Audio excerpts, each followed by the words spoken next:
Magandang araw po mga mamis! So ngayon ay gagawa tayo ng dollhouse na sigurado akong magugustuhan ng iyong mga chikiting. Ang una nating gawin ay maghanda ng 2 box ng Silver Swan o kahit anong box na meron kayo. Tanggalin ang takip ng box at i-glue ng maigi ang parte sa ilalim.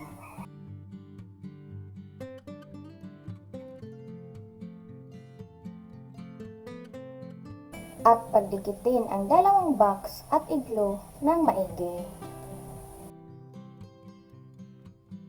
Binutasan ko po ang box para sa mga bintana nito at gumawa po ako ng bubong. At pagkatapos niyan, nag-spray paint po tayo para sa kulay nito at hayaan natin matuyo ng ilang minuto. Bago maglagay ng pink roof,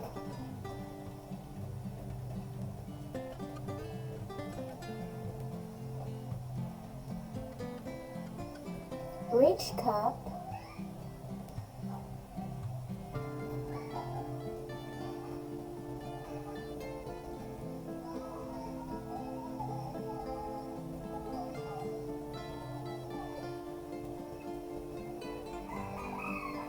at fascia board.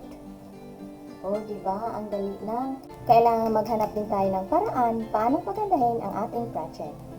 Sa fascia board, kahit anong lumang tela ang ilagay ay pwede. Sa roof naman, kahit paint lang, crepe paper, colored paper, lumang tela, ay okay na din.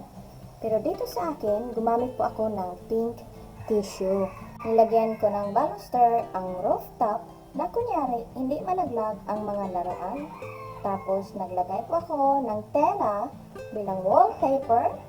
Pwede din pinturahan. Nasa sa atin na po. Yun.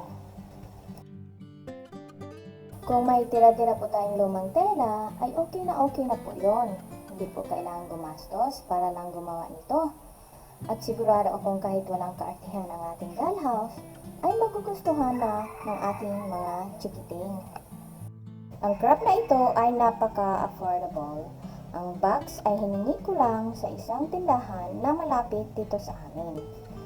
Sa glue stick naman ay syempre bibili tayo ng medyo marami-rami. Pero meron po tayong alternative dyan at makamura tayo. Yung pangdikit ng sirang sapatos, pwede tayong makabili ng 20 pesos lang. Napakamura na po yun.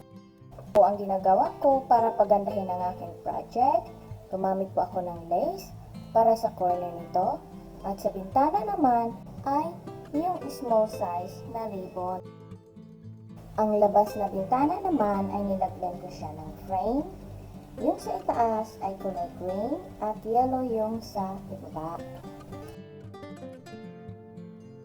Gumawa po ako ng kortina na kulay pink gamit ang pink na lace. Ito na po ang ating panlabas na anyo ng ating finished product na dollhouse. Ganito po ang ginawa ko para sa ating kortina. So, ganyan lang.